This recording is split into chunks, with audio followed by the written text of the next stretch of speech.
Good morning student. आज का हमारा टॉपिक रहेगा political funds of trade union. जिस तरह ट्रेड यूनियन के सेक्शन 15 में जनरल फंड बने थे, जनरल फंड के लिए और पॉलिटिकल फंड में एक मेजर डिफरेंस ये है कि जनरल फंड के लिए आप कंट्रीब्यूशन के लिए किसी भी मेंबर को आप फोर्स कर सकते हो कि आपने ये कंट्रीब्यूशन देना ही पड़ेगा, लेकिन पॉलिटिकल फंड एक वॉलेंटरी कंट्रीब्यूशन है, आप इसमें किसी को प्रेशराइज नहीं कर सकती, आप ये देंगे। दूसरा, फिर वो जो था एक्सपेंडिचर होने थे जनरल फंड्स में, वो एक पर्टिकुलर पर्पज के लिए थे जो कि डिफाइंड थे, वो वेलफेयर के लिए थे। ट्रेड यूनियन के वेलफेयर के सारे जो पर्पजेज हैं, ऑब्जेक्टिव हैं, उन पर उनका एक्सपेंडिचर था। और जो पॉलिटिकल फंड्स हैं ये स्पेशल बने हैं किसके लिए? Promotion of civic and political activities of trade union. इसके रिगार्डिंग सेक्शन 16 में कुछ प्रोविजंस हैं, वो इस तरह हैं। फर्स्ट है, पॉलिटिकल फंड को कहाँ पे खर्च कर सकते हैं वो। फर्स्ट है ए इलेक्शन ऑफ लेजिस्लेटिव बॉडी। ठीक है, अब लेजिस्लेटिव बॉडी अपने स्टेट में दो हैं, पार्लियामेंट है, पार्लियामेंट के आगे दो पार्ट हैं, वैसे तो 3 पार्ट होते हैं पार्लियामेंट के, प्रेसिडेंट, लोकसभा, राज्यसभा, लेकिन इलेक्शन तो तीनों के ही होते हैं। तो और दूसरा फिर आती है अपनी विधानसभाएं, स्टेट लेजिस्लेचर में। तो इन सब का इलेक्शन ट्रेड यूनियन का अगर कोई मेंबर कॉन्टेस्ट करेगा तो उन सब केस में उसको सपोर्ट करने के लिए पॉलिटिकल फंड से कुछ पैसा ट्रेड यूनियन दे सकती हैं अपना, उनको प्रमोट करने के लिए।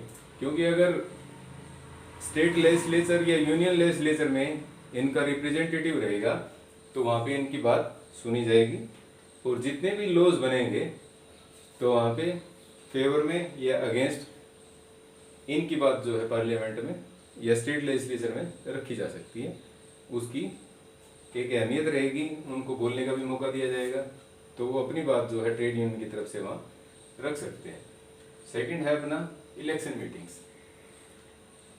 इलेक्शन कॉन्टेस्ट करना अपने आप में एक बहुत बड़ी अचीवमेंट है अपने देश में, क्योंकि एक्सपेंडिचर बहुत ज़्यादा है। हम लोगों ने इलेक्शन ड्यूटियाँ की हैं, तब पता लगता है कि कितना पैसा किधर किधर खर्च होता है। पैसा मतलब एक किस्म से पानी की तरह बहता है वहाँ पे। तो इलेक्शंस की जितनी भी मीटिंग्स हैं, क्योंकि बड़ी बड़ी कॉन्स्टिट्यूएंसी हैं, ठीक है, तो उन कॉन्स्टिट्यूएंसीज के हर गांव को कवर करना, हर गली मोहल्ले में जाना, उनके लिए रैलियां करवाना, मीटिंग करवाना, रोड शो करवाना, उन सब के अंदर जो एक्सपेंडिचर्स होंगे वो भी पॉलिटिकल फंड से निकाले जा सकते हैं। उसके बाद आता है पॉलिटिकल लिटरेचर। इसको हम बोल सकते हैं मैनिफेस्टो, पार्टी का मैनिफेस्टो हो सकता है। अगर ये इंडिविजुअल कैंडिडेट हैं तो एक अपना मैनिफेस्टो बना सकते हैं।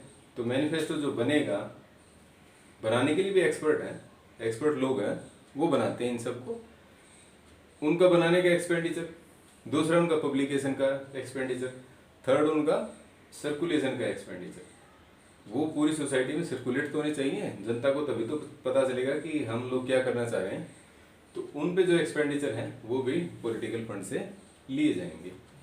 फिर उसके बाद है maintenance of MP MLA. MP means member of parliament, इसमें लोकसभा राज्यसभा दोनों ही हैं।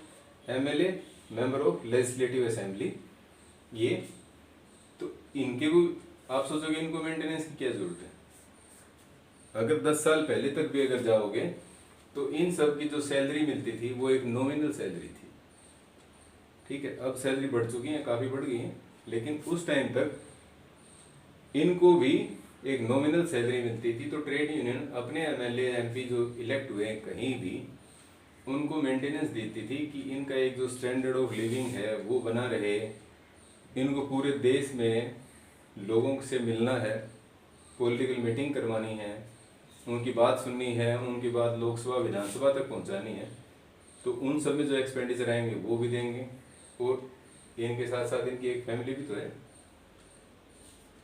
फैमिली की रिस्पॉन्सिबिलिटी भी रहती है इनके साथ साथ। तो यूनियन का काम है पॉलिटिकल फंड से उनको कुछ फाइनेंशियल असिस्टेंस देना। हालांकि अब सिचुएशन बदल चुकी है, कुछ चेंजेस हैं इसमें। इस नेक्स्ट है अपना रजिस्ट्रेशन ऑफ इलेक्टर्स। जो वोटर्स हैं उनका रजिस्ट्रेशन करवाना। ठीक है। अब कोई यूनियन का मेंबर है, 18 साल उम्र हो चुकी है, लेकिन वोटर रजिस्टर्ड नहीं है क्योंकि वो जॉब कहीं और करता है, तो यूनियन की रिस्पॉन्सिबिलिटी रहती है कि उस इलेक्टर को अपनी कॉन्स्टिट्यूएंसी में, वो चाहे लोकसभा की हो या विधानसभा की हो, वहाँ पे पहुँचाए, वहाँ पे आने जाने का उनको खर्चा दें कि आप अपना वोट बनवा के आओ। तो वो सब इसमें हो सकते हैं। फिर उसके बाद है सिलेक्शन ऑफ कैंडिडेट इन, जो कि लोकल बॉडीज़ हैं उनके अंदर, तो वहाँ पे जो एक्सपेंडिचर्स हैं लोकल बॉडीज़ के, वहाँ पे जो नॉमिनेशन होने हैं उन सब के रिगार्डिंग भी कुछ जो एक्सपेंडिचर है वो पॉलिटिकल फंड से दिए जा सकते हैं। फिर उसके बाद आती है पॉलिटिकल मीटिंग्स। ट्रेड यूनियन की दो तरह की मीटिंग होती हैं। एक वो मीटिंग जो ट्रेड यूनियन से रिलेटेड डिस्प्यूट है, ट्रेड डिस्प्यूट जिसको हम कहेंगे, उनके रिगार्डिंग जो मीटिंग होंगी। ट्रेड डिस्प्यूट की जो मीटिंग होंगी वो तो आ जाएंगे फिर जनरल फंड से।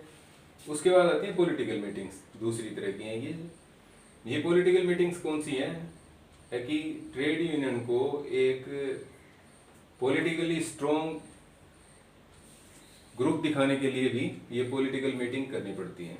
ये पॉलिटिकल मीटिंग्स किस पर्पज़ के लिए हैं, इनका ऑब्जेक्ट यही रहता है कि जो भी रूलिंग पार्टी है, अपोजिशन है, उनको इनकी स्ट्रेंथ दिखाई देती रहे कि ये इतने लोग हैं, इनमें यूनिटी है, और ये भी किसी भी इलेक्शन को डिस्टर्ब कर सकते हैं, किसी भी पार्टी के ट्रेंड को बदल सकते हैं।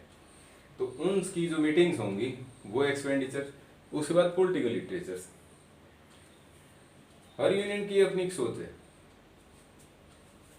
वो कम्युनिस्ट भी हो सकते हैं, वो सोशलिस्ट भी हो सकते हैं, या और कुछ भी हो सकता है। तो उनका जो लिटरेचर है वो अपने पम्पलेट छपवा सकते हैं, न्यूज़ मैगजीन बना सकते हैं अपनी, या कुछ इस तरह के पम्पलेट्स हैं जिसमें उनका पॉलिटिकल व्यू का जो उनको एक मार्केटिंग करनी है, जनता तक पहुंचाना है कि हम ऐसा सोचते हैं, तो उनका जो एक्सपेंडिचर्स हैं वो भी ट्रेड यूनियन की पॉलिटिकल फंड से लिया जाएगा। उसके बाद सब क्लोज 3 आता है। सब क्लोज 3 ये कहता है कि जो ये पॉलिटिकल फंड का जो कंट्रीब्यूशन है ये एक वॉलेंट्री कंट्रीब्यूशन है, और इसके लिए आप किसी भी मेंबर को फोर्स नहीं कर सकते है कि आपको ये देना पड़ेगा, नहीं तो आपको हम यूनियन से निकाल देंगे, ऐसा नहीं हो सकता। और इसका कोई एडवर्स इफेक्ट भी नहीं है अगर कोई मेंबर ये फंड ना दे, ठीक है। सिर्फ इतना हो सकता है, इस पॉलिटिकल फंड को मैनेज करने का जो मैकेनिज्म है उसमें हो सकता है जिन्होंने कंट्रीब्यूशन नहीं दिया। अब सपोज करो यहाँ पे ए है, कोई ए ने कंट्रीब्यूशन नहीं दिया, इसका मन नहीं किया, नहीं दिया इन्होंने, तो ट्रेड यूनियन इसके अगेंस्ट कोई एक्शन नहीं ले सकती, ठीक है। लेकिन इसमें एक काम हो सकता है कि ए को आने वाले टाइम में मान लो इलेक्शन कंटेस्ट करना हो, ठीक है। अगर इसको इलेक्शन कंटेस्ट करना है ये वाले लेजिस्लेटिव बॉडी के, तो हो सकता है कि ट्रेड यूनियन इसको सपोर्ट ना करे।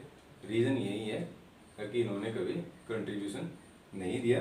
दूसरा ये वॉलेंट्री कंट्रीब्यूशन है, आप अपनी चॉइस से कम दे सकते हो, ज़्यादा दे सकते हो, लेकिन यूनियन के मेंबर्स पे इसका कोई एडवर्स इम्पैक्ट नहीं रहेगा।